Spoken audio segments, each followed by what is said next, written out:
Olá, sejam bem-vindos ao Legal Pod. Eu sou Patrícia Maione, estou aqui com Carlos Braga. Oi, Pati, tudo bem? Tudo Olá, bom? pessoal, como vocês estão? Espero que todos estejam bem. Novamente aqui para mais um episódio, né? Sim, E é isso aí, com convidados super especiais. A gente não muito. cansa de falar que tem convidado Não, especial, porque porque tudo é verdade. todos são especiais. E antes de começar, antes de mais nada, agradecer aos nossos apoiadores, ao MCM Advogados, à Loma Consultoria e ao Laf Casa.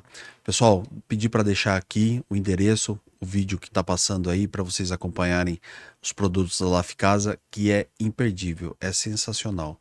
Os nossos convidados aqui, todos que vêm aqui, têm a oportunidade de experimentar e também saem apaixonados.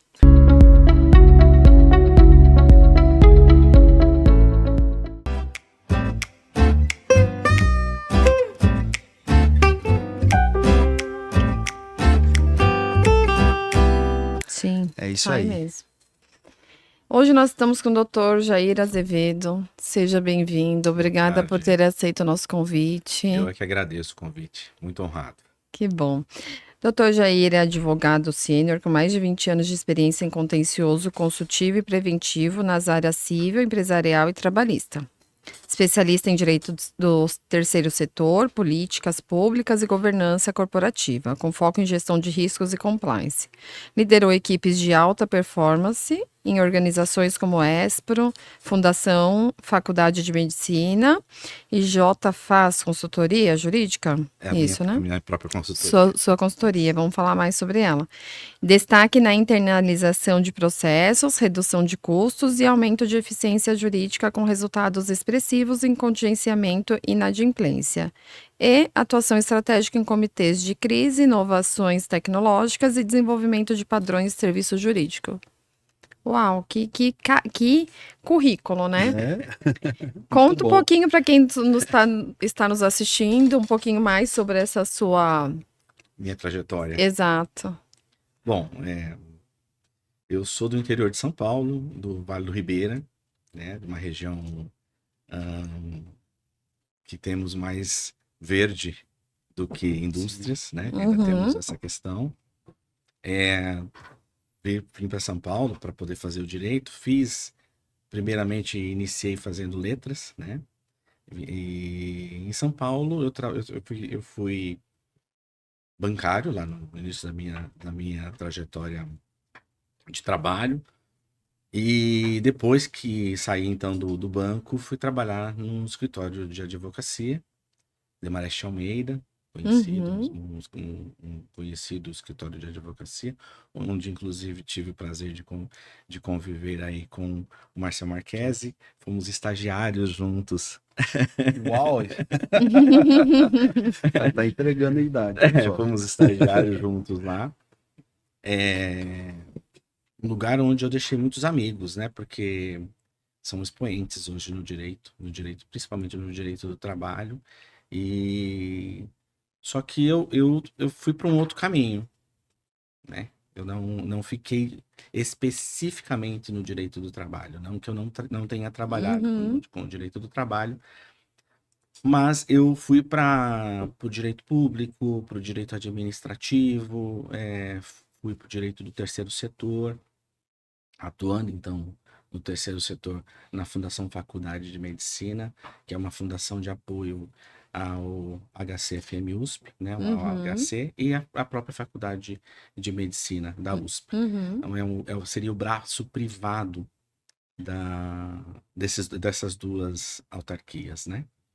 E trabalhei um bom tempo lá, a minha experiência como advogado sênior e como coordenador, então ali já comecei a ter uma experiência como gestor, realizando, tendo toda uma experiência importante que veio já daquela experiência no escritório e também no banco, por que não dizer, né? Mas no escritório de advocacia, porque pegamos uma época que haviam bastante auditorias, fazíamos muitos trabalhos com esse foco, com esse enfoque, e isso me ajudou muito quando então adentrei a um departamento jurídico, né, da Fundação Faculdade de Medicina, porque eu consegui colocar vários aspectos daquilo que eu havia aprendido em prática Uhum. naquele lugar.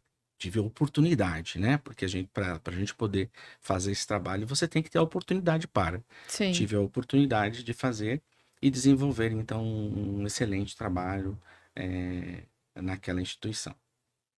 Posteriormente, fui, então, para o ESPRO, que é também uma entidade de terceiro setor, que nasceu de uma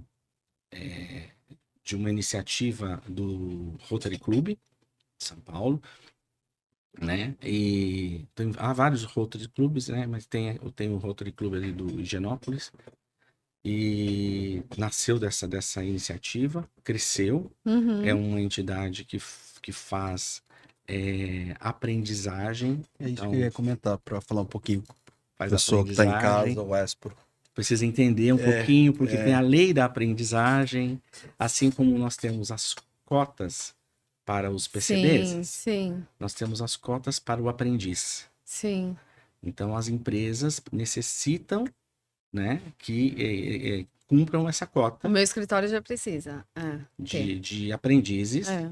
é, E para isso, como o governo, através do Sistema S, não tem condições de abarcar tantos aprendizes na parte, porque na verdade você tem ali atividades práticas e atividades teóricas.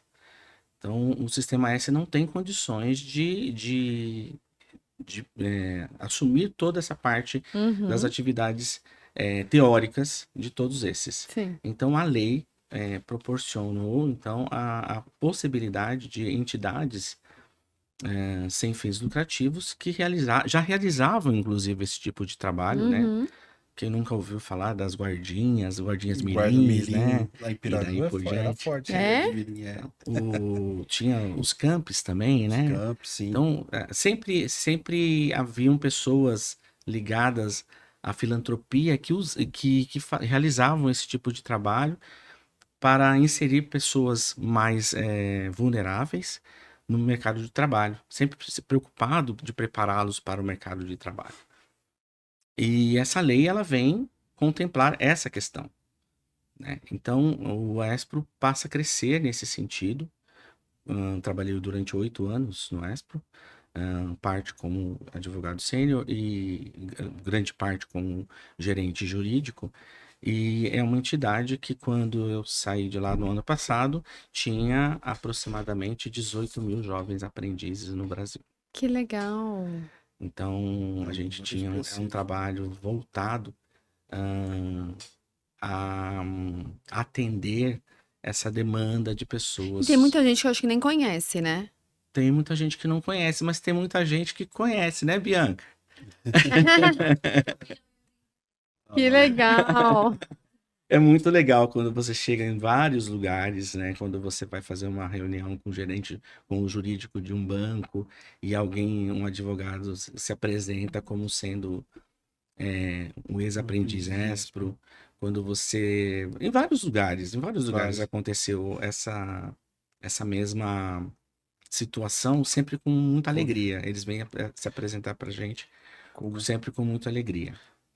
E eu tenho muito orgulho desse tipo de trabalho, porque o nosso produto eram pessoas, né? Lá Uhum. na Fundação Faculdade de Medicina era saúde, né? E depois no ESPRO eram jovenzinhos, né? Aqueles que saem já com seu emprego, ou se não, para empreender no seu próprio negócio, e daí por diante. Então, eu falo isso, que trabalhei nessas instituições, Sim. nessas entidades, com muito orgulho, com muita satisfação, né? Era um prazer todo dia acordar cedinho e ir lá e fazer esse trabalho nesse sentido. E continuo no terceiro setor, atuando como Como consultor consultor, e atendendo, né, as demandas como consultor. como consultor. Ô, Jair, me conta uma coisa. Você falou que quando você veio lá do Vale do Ribeira, você lá trabalhava em banco, Trabalhava em banco. aí você veio fazer faculdade de letras em Não, São Paulo. lá eu já fazia Você faculdade já de fazia letras. letras. Isso. Não, você não cheguei a não chegou terminar. a terminar. É. E aí você fez a opção pelo direito, passou no concurso e veio para passou no cursinho, no vestibular e veio para São Paulo. Já era uma aspiração, só que lá não tinha essa faculdade. Tá. Então, minha mãe olhou assim nos olhos e falou assim: sem estudar não fica, vai fazer o que tem, né? Nós somos uma família humilde, mas uma família que sempre colocou a educação como sendo o transformador, né? Então, a minha mãe fez essa provocação. E aí eu tive que fazer letras, primeiro porque eu gostava bastante de literatura, gostava de ler, né?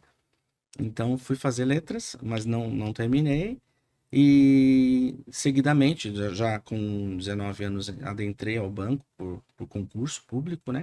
Banco era o banco? Banco Banespa, Banco Banespa. por concurso público.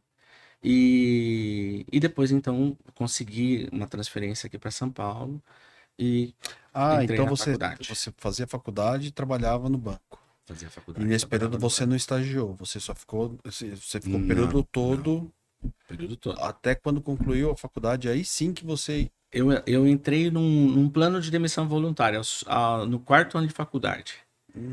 O que os amigos do banco falavam assim, você é doido, como é que você sai assim? Eu falei, não, eu quero ser advogado, então Uhum. E era a época da privatização também, do Banespa? era a época em que se falava de privatização, Ah, tá. né? Ainda Então não. eles já estavam fazendo todo esse movimento no banco para sanar algumas questões financeiras e para ficar mais Diminuir a contingência de correto, pessoal para ficar mais atrativo, então, para aquela entidade que entrasse aí no jogo para poder comprar o para banco, poder né? comprar Como o foi o banco. caso do Santander.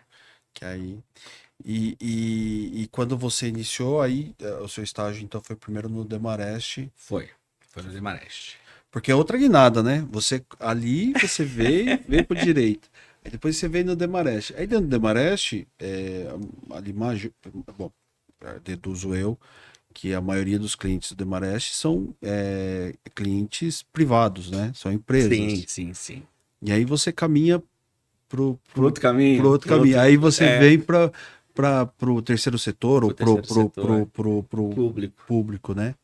É legal, né? Porque você ali você foi se descobrindo pelo que, né? Sim. Você foi falando, poxa, eu quero aqui, vou ali e foi se permitindo conhecer cada um dessas fases, né? Desses lugares. Eu sempre fui um pouco impaciente. Eu acho que nós somos de uma geração meio impaciente. A gente tava falando do Marcel, né? Sim. Nós somos de uma geração que a gente não se contentava com uma coisa apenas, né? E no Demarest Almeida eu tive a oportunidade de ficar um ano em Brasília, morando em Brasília. Olha, E que me despertou várias Uhum. questões. E aí eu recebi um convite para trabalhar numa prefeitura lá do interior. Aquela vontade de também levar tudo aquilo que você tinha aprendido até então, de onde você veio, Uhum. me fez, então, sair do Demarest e ir trabalhar como assessor, né, assessor jurídico de uma prefeitura lá no interior de Brasília. no interior de São Paulo, aqui, da Aqui minha cidade. você voltou para. Isso. Fiquei Que um ano em legal. Brasília, Tá, fiquei e no aí? Demarest, durante esse período fiquei um ano em Em Brasília, retornei a São Paulo, mas já com o intuito de ir para o interior. E aí fui para o E interior. aí você viveu essa experiência também na sua cidade. Tive essa experiência na área pública, Pública. como assessor jurídico, como secretário de administração. Então eu fiquei em duas prefeituras durante um período, um período numa e depois um período noutra prefeitura. Dois cenários completamente diferentes, porque isso é natural, né? Cada lugar que a gente trabalha, a gente carrega umas coisas interessantes e foi enriquecendo, foi me enriquecendo nesse sentido. A vontade de voltar para São Paulo foi a vontade de fazer uma pós-graduação e daí por diante. E aí foi quando veio o convite de ir para a Fundação Faculdade de Medicina. Legal. né? Então aí adentrei a Fundação Faculdade de Medicina, misturei tudo, porque o terceiro setor ele mistura o público e o privado, E... é, e aí tem toda uma. Tinha todo um momento de desenvolvimento da legislação do terceiro setor. Então, meio que nós, advogados do terceiro setor, a gente meio que legislava, criava nomes Sim. para instrumentos jurídicos, Uhum. discutia bastante. Éramos livres para isso também, sempre na legalidade, sempre Uhum. com muita autenticidade e com muita Sim, responsabilidade, porque o sim. terceiro setor, ele é muito auditado. Ele é muito auditado, ele é muito olhado pela sociedade, Sim. mas ele é muito auditado pela área pública, pelo Aham. Ministério Público, né? Então, trabalhei numa uma fundação privada. Nós sabemos que a fundação, ela tem, o Ministério Público tem destacado, né, um promotor de fundações para cuidar dessas fundações. Então, toda a documentação de fundações, como que ela utiliza o seu dinheiro, e daí por diante, é muito auditado. Então, a gente também trabalhava com um grau de responsabilidade muito grande. E isso, o fato de ter vindo de duas instituições grandes, como era o Banespa, e como era o Demarest Almeida, isso me ajudou bastante. Me deu essa possibilidade de então trabalhar com muito esmero, né? E o fato de ter trabalhado em prefeituras, o conhecimento no direito administrativo, o conhecimento com o direito público, Regulatório, né? o conhecimento com o direito constitucional, que é muito presente também dentro dessas instituições, da forma com que a gente atua tanto na Fundação Faculdade de Medicina, como foi depois no ESPRO, e como é hoje, né? Com todas as vezes que levo alguma proposta para alguma entidade, seja ela menorzinha, ou seja ela de médio porte, sempre está baseado dentro, né, nessas questões do direito público, do direito constitucional, né, do direito administrativo. Então, É. Bacana. Me tira uma dúvida. Durante a pandemia, você participou do comitê de crises da empresa. sim. E o que que você. Qual foi o seu maior desafio? Conta um pouquinho pra gente como foi O maior atuar. desafio foi entender que ali, mais do que nunca, eu acho que foi um aprendizado para todos, mas nós, como éramos do terceiro setor, mais ainda. Entender que ali a preocupação maior eram as pessoas. Uhum. Vou dar um exemplo muito claro, né, daquilo que a gente fez. Você estava na Espro, né? Tava no ESPRO. Imagina a loucura. Como que se administra esse monte de jovens trabalhando numa pandemia? Pois é. E aí eles recebem um saláriozinho, né? Não sei Uhum. se você sabe como funciona, mas eles recebem um salário, trabalham 6 horas, recebem o salário lá por 6 horas. Acho que no escritório nós temos 4 ou 5 da Espro. Ah, é? Eu só não Trabalha. sei muito os detalhes, que é com a RH, Que mas tem legal, lá. que legal. Trabalha 4 horas, recebe por 4 horas. E aí nós nos deparamos com a seguinte situação. Grande parte desses jovens que receberam esses salários passaram a ser o único salário da família. Verdade. Porque muitos deles, os pais, o trabalho dos pais eram trabalhos temporários, ou eram trabalhos Informais. informais, É, né? Não temporários, informais, é o é. termo, a terminologia. E daí, o único trabalho formal, com carteirinha assinada e tudo mais, era do aprendiz. E muitos deles estavam no final do contrato. Ô, dó. Então, o que nós fizemos aí, que você falou, como foi importante o comitê de crise? Porque, independente da legislação, nós entendemos que naquele momento o mais importante era a pessoa. Uhum. a pessoa humana, a família. Então, nós fomos até as empresas, na verdade, os nossos consultores, né, aquelas pessoas que tinham contato direto com a empresa, com o aval do jurídico, com o aval da superintendência, é, e aí o jurídico pesa a mão, porque daí você tem que falar assim, pode ir, porque eu seguro aqui, né? Uhum. Então, Eu aguento o trampo. eu aguento o tranco aqui. E aí essas pessoas foram até lá para as empresas e disseram assim, não, vamos fazer um contrato de aditivo, um aditivo contratual. Não está na legislação, mas vamos fazer porque se você mandar esse jovem embora, primeiro que você não vai ter como contratar um outro agora nesse período de pandemia, você vai ficar sem alguém. Tudo bem, ele estava sendo treinado e tudo mais, mas naquele momento ele já estava lá 1 ano e meio, né? Uhum. Um pouco a mais até, dependendo do período ali de... Nós tínhamos contratos de 15 meses, de 24 meses, então dependendo. E aí, estava no finalzinho e as pessoas já conheciam aquela pessoa ali, já deixou de ser um jovem aprendiz, fazia parte da equipe. Uhum. Então, houve todo um trabalho de sensibilização desses nossos profissionais junto às empresas de grande porte, e essas empresas, então, juntamente conosco, entenderam essa situação para que nós pudéssemos, então, realizar esses aditivos antes das medidas que vieram do governo.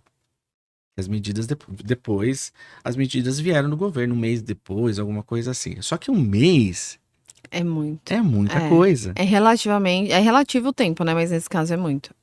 Porque todo dia você manda alguém embora. É. E você não manda um, você manda 100. É. De 17 mil, 18, na época eram 12 mil. Você manda 100, você manda 200. E aí, como é que você faz? Então, foi um trabalho primeiro, um trabalho de sensibilização nossa, de responsabilidade social. E aí, por isso que o terceiro setor é tão importante, porque o olhar, ele é diferente. Sim. Né? E aí, trazer para as empresas esse olhar, discutir a responsabilidade social das empresas com os gestores, com diretores de RH, com superintendente de RH, com gerentes de RH, e a partir daí conseguir um resultado muito bom no sentido de a quantidade de desligamentos que aconteceram, Caiu. considerando o que aconteceu com outras entidades, o nosso foi ínfimo. Foi muito pequeno. No normal, num cenário fora pandemia, esses aprendizes, esses menores, podiam trabalhar home ou não? Ou é requisito ser presencial? Então, é porque a pandemia mudou tudo, né? Antes da pandemia, o home, a gente não falava de home, tá certo? Uhum. A gente não falava de home. Mas por ser um aprendizado, onde eu quero chegar. Por ser um aprendizado, uma finalidade de aprender, Sim. de repente era até proibido, não sei. Sim. E numa noite, da noite pro dia, fala, não, ele vai ter que Correto. se adaptar a aprender em casa. Porque a aprendizagem ela é muito também acompanhada de perto pelo Ministério do Trabalho. Os fiscais do Ministério do Trabalho eles ficam em cima, porque na verdade eles entendem, e é importante isso que se entenda isso como política pública, que as empresas precisam atender aqueles aprendizes como aprendizes, e não como você tivesse contratado um funcionário, né? Então ele precisa ter uma pessoa ao lado para poder ensinar, para poder entender, dizer, olha, isso você pode fazer, isso você não pode fazer, né? Você tem que fazer dessa forma e daí por diante. Então, antes da pandemia, a situação de home office, né? De home office dentro da aprendizagem não existia. Verdadeiramente não existia porque não iria atingir a finalidade. Não né? iria atingir a finalidade. E mesmo depois da pandemia, existe toda uma discussão, né, dentro da aprendizagem nesse sentido, mas é lógico que percebeu-se que há possibilidade, sim, da empresa dar todo o aparato sim, apoio. E ensiná-los a trabalhar né, nesse sistema, e aconteceu, e funcionou. E Hum, funcionou. E as aulas também eram, a parte teórica também passou a ser online. online, né? Então, daquele momento em diante, começou se discutir aí a questão da aprendizagem através da questão online, né? Do EAD, né? Que Que seria, legal. né, ensino à distância, né? Educação, ensino à distância. Não sei se eu consegui responder a tua Sim, pergunta aí. respondeu sim. E um fato interessante aqui também, que eu tava, enquanto vocês, né, a gente tava falando, é o terceiro setor, eu acho que dentre todas as atividades, né, lógico que não tem muitos dados aqui para fazer uma afirmação dessa, mas pensando no histórico dos últimos 10 anos para cá, o terceiro setor eu acho que foi um dos setores que mais evoluiu. Ele sai de um amadorismo, entre aspas, e ele começa a ganhar contornos, lógico que não nessa proporção, mas mais profissional. Então, a gestão das arrecadações, a forma de organização das estruturas do terceiro setor, trazendo profissionais gabaritados e Gabaritados. competentes para dirigir departamentos jurídicos, contratos, situações tributárias, colocando profissionais que possam prospectar e trazer novos negócios e Sim. novas para dentro. Eu acho que nessa visão, já não sei se eu estou equivocado, mas eu acho que pensando aqui, lembrando dos últimos 10 anos para cá, acho que o terceiro setor evoluiu muito. Quando eu comentei que a legislação ela, ela ainda estava em formação, quando nós iniciamos, não que não existisse, mas ainda era muito. Era complicado, né? Porque a gente não Uhum. tinha uma segurança jurídica que a gente tem hoje. E aí nós tínhamos, é lógico, grandes instituições, entidades, tanto na educação, como na saúde, como na assistência social, mas a gente também sempre teve as pequenas, as médias, que sofriam com essa situação. Eu entendo que a partir realmente de toda essa legislação que veio e que deu essa questão basilar para o terceiro setor, as menores também começaram a se organizar, né? Principalmente as médias. Então começou a aparecer, da forma com que você está dizendo, essa organização que já existia, mas que passou a ser mais visível, né? Hoje, se você fala de um sírio-libanês, você todo mundo conhece e todo mundo sabe a força que é uma entidade como o Como sírio-libanês, assim, assim. né? Albert Einstein é a mesma coisa, Beneficência Portuguesa é a mesma coisa, faculdades também de terceiro setor, Unítalo, a São Camilo e daí por diante. E entidades também de assistência social que sempre estiveram aí, que sempre fizeram a diferença, mas que e sempre muitas delas já eram grandes, mas trabalhavam como pequenas por uma série de questões, principalmente a questão financeira, Financeiro, sim. né? Então, a gente tem aí as entidades confessionais, que nós chamamos de confessionais, ligadas às igrejas, né? Que todo mundo já ouviu falar, né? De uma entidade que trabalha com assistência social ligada às igrejas, seja de qual denominação, qual não temos a diferença de ser essa ou daquela Sim, denominação, Uhum. sim. né? São confessionais e têm o mesmo fim, estão ligadas pelo mesmo ideal, que é atender a pessoa humana, a promoção da vida humana, Sim. né? O atendimento às pessoas de altíssima vulnerabilidade Uhum. e daí por diante. Então, eu entendo como você que nos últimos anos isso tem tido um olhar mais forte, um olhar mais, digamos assim, mais coeso para esse tipo de trabalho.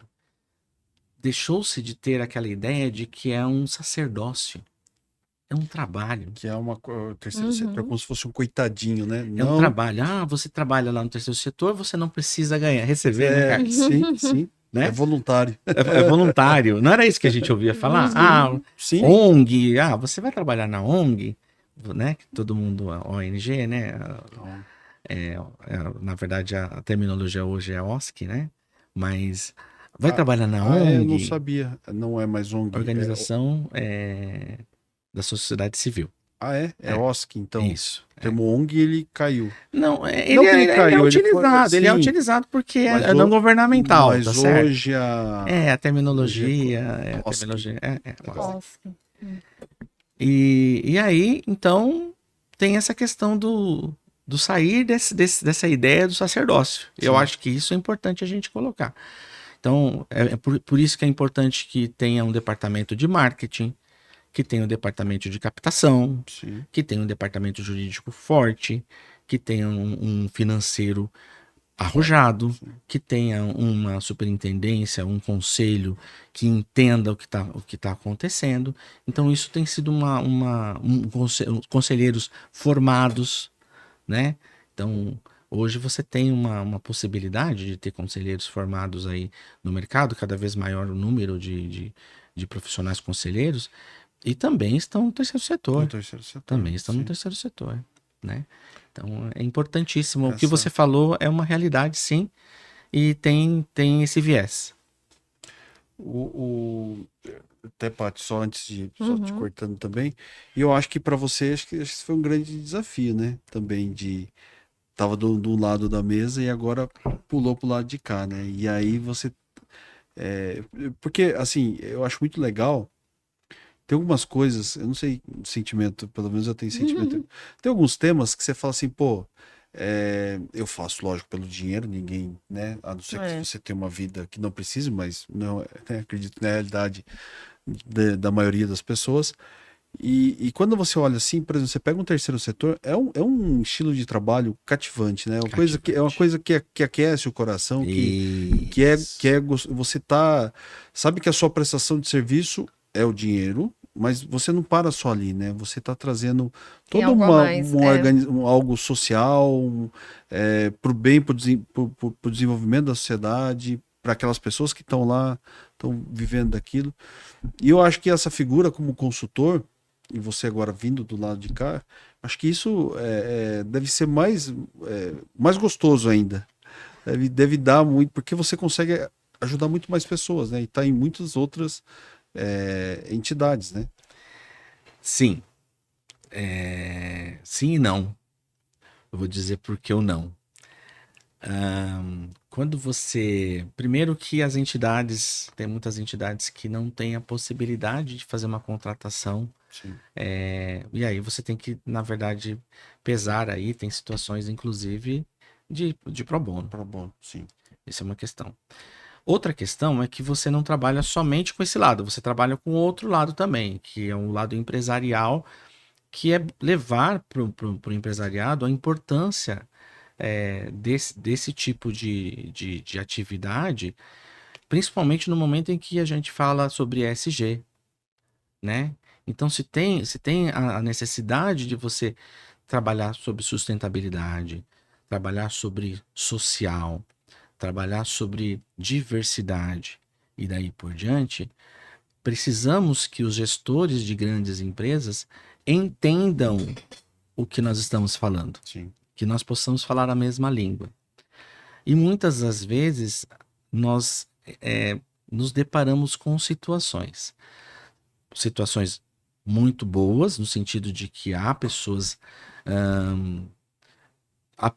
comprometidas dentro das empresas, e aí você descobre pessoas que há muito tempo já trouxeram essa visão de fora do país, ou mesmo dentro do país, por uma questão mesmo sua, desenvolveram questões com relação à sustentabilidade, com relação à questão social dentro das empresas, mas também nos deparamos com situações em que o ESG é uma placa numa portinha de uma sala dentro de uma empresa onde tem uma pessoa que não tem voz, não tem vez, sendo que é necessário que essa pessoa tenha a possibilidade de levar as suas ideias e levar os seus argumentos para a alta gestão, porque isso muda completamente a visão da própria empresa em vários aspectos. Porque você não está falando só no interno da empresa, você também está falando do que você vai levar em questão reputacional da empresa para fora, né? Vou dar um exemplo muito, muito forte que todo mundo sabe, eu não preciso falar e a gente sabe disso. Daí vou colocar o nome de uma empresa que é preciso falar, né? A Natura tem um trabalho belíssimo nesse sentido, né? Sim. Mas aí você vai perceber que é um trabalho de anos, não é um trabalho de ontem. É alguém que está lá e que está há muito tempo e que traz aí no seu DNA a busca para ajudar, né? Essa questão até da Avon, das mulheres empoderadas que ajudavam sempre ajudaram dentro da renda familiar, vendendo no seu tempo possível, batendo de porta em porta. Nossas mães, Sim. quanto que nossas mães já gastaram em Avon, né? Sim. Mas isso é um empoderamento para a mulher. A gente está falando, eu tenho 56 anos, eu estou falando de quando eu era criança, que eu lembro que a vizinha ia lá com catálogo e aí mostrava, e aí, olha, isso aqui é bom, eu tenho essa amostra, fica aí com essa amostra, e daí por diante, juntava um grupo de mulheres e também faziam meio que um consórcio, elas se viravam. Eram criativas. Eram criativas. Então, a gente percebe que essas empresas que estão à frente, né? Não vou me arriscar a dar outros nomes aqui, mas a Natura, porque merece, né? Esse reconhecimento nesse sentido, mas é um trabalho que é de formiguinha, é de muito tempo. Sim. Né? Mas é um trabalho revolucionário. É um trabalho visionário. É um trabalho de pessoas que serão formadas e são formadas e já foram formadas e que vão para o mercado de trabalho em outras empresas disseminando a mesma cultura. Sim. Né? Então, tem esse lado, muitas vezes, da dureza. Porque não, mas o meu orçamento não cabe. Se você for entender o quão é valioso aquele valor pequeno no orçamento, o quão aquele valor vai trazer de benefício para seus funcionários, para o seu público, a reputação da sua empresa, aí você vai pensar diferente. Sim. Né? Você vai começar a pensar diferente. E conta um pouquinho pra gente sobre a sua consultoria. A gente falou lá atrás da... Eu tô iniciando, né? Então, tô começando aí, porque eu saí, então, no meados do ano passado. Quando a gente sai de um lugar, a gente vai querendo descobrir o que você vai fazer. Então, eu me dei um tempo também para poder entender o que eu queria fazer. E as coisas foram acontecendo, comecei a participar de alguns eventos de sustentabilidade e também entendendo um pouco mais o que o mercado tá buscando, Precisa, né? tá precisando. E dentre essas questões, percebi que a minha experiência de vida e a minha experiência profissional, que elas, na verdade, né, elas se completam, ela poderia sim ser um agregador no sentido de levar essa experiência como sendo um consultor dentro de uma empresa para falar sobre sustentabilidade, para falar sobre colorismo, para falar sobre diversidade, para falar sobre vários aspectos que, pela forma com que eu fui conduzindo a minha trajetória acadêmica e profissional, pode trazer outros olhares, Uhum. né? Então é nesse sentido que hoje eu atuo, né? Tem algumas pessoas que me ajudam nesse sentido, porque nem tudo você tem ali à mão, né? Aí você tem uma pessoa que é mais técnica na área de educação, você tem uma pessoa que é mais técnica na área de saúde, que pode trazer Uhum. algumas visões.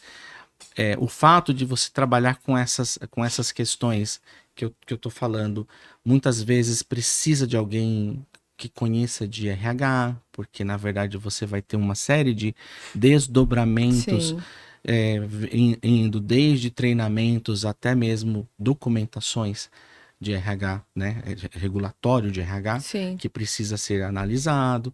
Então, eu estou me descobrindo como um dos partícipes desse grupo. Então, Legal. meio que a gente vai se ajudando e participando de alguns eventos, né? Trazendo algumas questões também. Hoje, tendo essa oportunidade de falar para vocês um pouquinho desse outro olhar do advogado, porque é uma mistura de direito com sociologia, com pedagogia e daí por diante. Sim. É uma forma diferente de falar. Uhum. E é uma forma, é um formato que também é importante. Sim. Não que a gente não que a gente não vá para o lado dos indicadores, dos números, tudo isso a gente consegue demonstrar, Sim. porque todo trabalho ele consegue ser monetizado. Mesmo aquele trabalho, e aí no direito do trabalho a gente conseguiu entender isso, né? Que mesmo perdendo, muitas vezes você não está perdendo, você está ganhando, Sim. né? Sim. Porque o direito do trabalho para nós que trabalhamos sempre com empresas, é muito complicado, né, Sim, cara? sim. A tua área também, direito do trabalho? Então não preciso falar, Patrícia, não preciso nem explicar, né? Sim.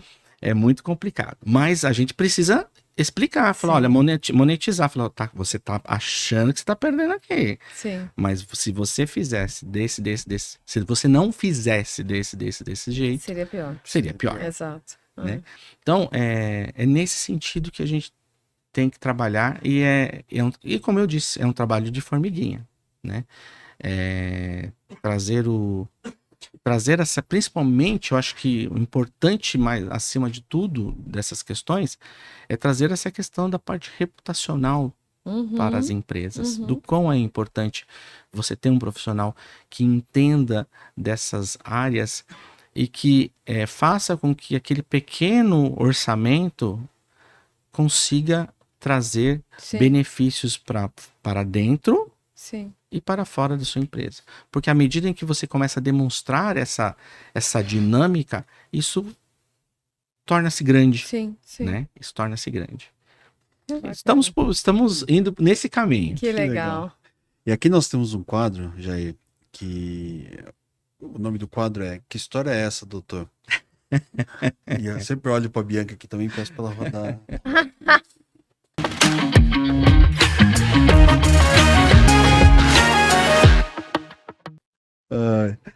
É que hoje a gente falou da Bianca e o pessoal, né? A Bianca é maravilhosa, viu, gente? Sem ela, nada disso aqui Não aconteceria. mesmo. Então a gente fica perturbando ela ali, porque é de coração.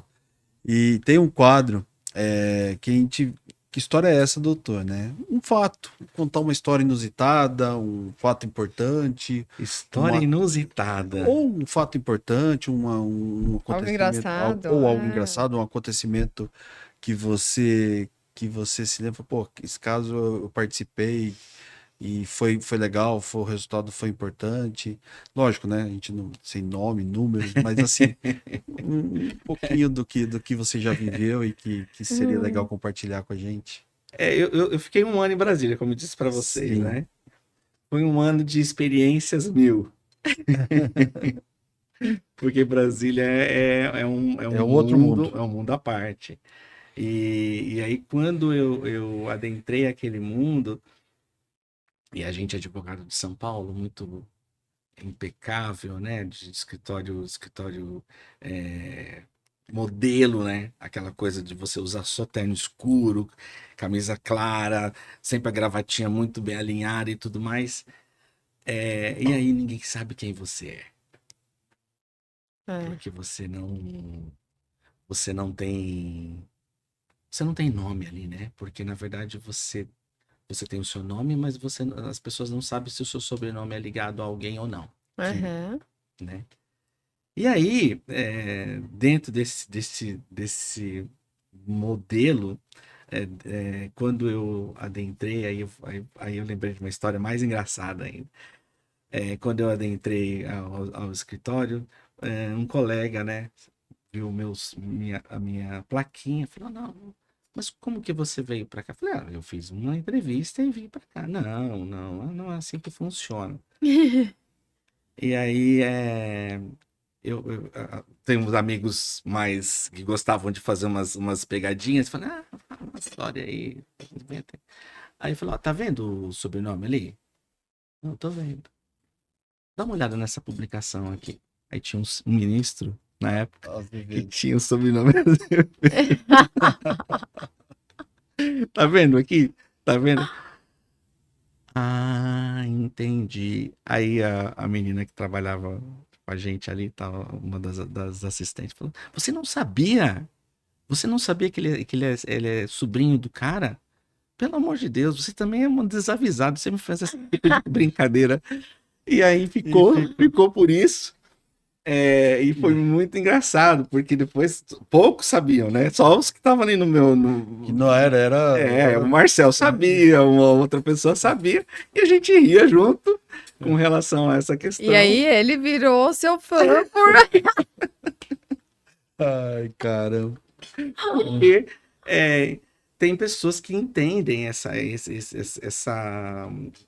o adentrar, né, a vida profissional em alguns aspectos, como você precisa ter esse tipo Uhum. de Empurrãozinho. e não é assim. Não. A vida não é assim, Não. né?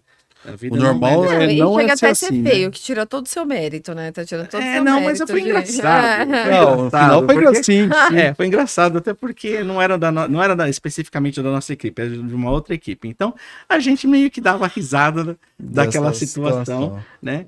E o fato de trabalhar ali em Brasília, o fato de viver tudo aquilo diferentemente, era isso mesmo. As pessoas não sabiam da onde você vinha, qual era se o seu sobrenome tinha ligação com alguém poderoso ou não. Então, todos são até hoje, né? Quando a gente chega, né, doutor, doutora, quando a gente chega, você já foi a Brasília? A Já foi. senhora Não, então, já fui. a gente é tratado porque não sabe o que você está fazendo aqui? Sim. Quem é você, né? Então a gente é tratado da forma com que todos deveriam ser tratados, Sim, em todos sim. os lugares, na Sim. verdade, independente disso. Essa que na verdade é a lição, né? Porque a gente vinha de um trabalho aqui em São Paulo desgastante dentro das inúmeras varas, e daí juízes um pouco mais truculentos, varas também com profissionais um pouco mais truculentos e tudo mais. E lá tinha uma serenidade, né? Tinha uma coisa que todo mundo era treinado para atender todo mundo igual ali. Uhum. Então foi muito Foi bom. diferente. Foi muito bom. Legal. Foi muito Que bom. legal. E aos finais de semana, Jair, o que você mais gosta? Tem um hobby, um afazer, aquilo que te relaxa, desestressa? Olha, eu tenho dois aspectos aí, né? Eu tenho um aspecto religioso, eu sou católico, praticante, Legal. então eu uso esse meu tempo também para poder atuar, né? Hoje eu tô um pouquinho mais parado, né? A gente brinca, né? Tem uns padres amigos. Falei, olha, eu tô no meu ano sabático. Esse ano sabático o seu tá demorando. Volta aí, né? Mas eu trabalhei muitos anos com adolescentes e jovens, né? na catequese de Crisma, trabalhei muitos anos, então o meu sábado e domingo sempre foi voltado para esse tipo de trabalho com adolescentes e jovens, que era assim um xodozinho meu, né? Mas é lógico que a gente entende também que precisa passar de mãos, precisa trazer pessoas novas, precisa fazer com que novas pessoas também façam esse trabalho. Então eu me afastei um pouco, estou fazendo outras coisas. Sou do interior, então adoro ir lá para casa da minha mãe, e aí lá eu sou uma outra pessoa, é o Jair de chinelo, é o Jair que de forma nenhuma coloca sapato, coloca Uhum. gravata. De forma nenhuma. Gravata eu já nem tô usando mais, né? Mas não usa gravata. Gosta de pescar, gosta de estar com os amigos. Eu tenho um grupo de amigos que até hoje a gente se encontra. Inclusive, sábado passado estávamos juntos lá, uns 4, conversando e dando risada e lembrando de outros tempos. Então, tem esses dois lados, assim, Sim. de estar com a família lá no interior, fazendo alguma coisa com os amigos, ou quando estou aqui, mais voltado, então, às minhas atividades aí, junto às pastorais que eu trabalho. Que legal, que legal. Bacana. Baita história, Que baita legal, muito vivência. bom. É um trabalho não só, mas também tem um lado social, né? Eu acho que todo trabalho é importante, mas quando a gente escuta histórias e também essa parte social, ela é muito gratificante, é muito Sim. legal. Parabéns pelo trabalho, pela dedicação Obrigado, e muita força para continuar trilhando aí, porque com o mundo certeza. precisa de mais Jair, Jairzes, né? Muito bom. Obrigado, querido. Foi um prazer, Eu uma é que honra. agradeço aí, é uma honra estar aqui com vocês, né? Eu acompanho, assisti Que alguns, vou legal. assistir mais, né? Porque agora eu sou obrigado, né? Exato. Mas acompanho e acho que é um espaço extremamente importante, porque a gente consegue ver nos profissionais das empresas que vocês atuam, inclusive, o outro lado, Sim, Sim, né? Porque a gente não é só o profissional, a gente exato. também. É o que você falou, como que chegou, né? Tem uma história por detrás. sim. Então, agradeço imensamente, muito feliz aí de participar com vocês. Muito Que bom, bom. obrigado. É isso aí, pessoal. Nós vamos ficando por aqui. Antes, queria agradecer os nossos apoiadores, ao MCM Advogados, a Loma Consultoria e a Laficasa. É isso aí, Paty. E continue nos acompanhando. Não perca o próximo, que também tá incrível. Tchau, Obrigada. pessoal. Tchau, tchau. Tchau, tchau.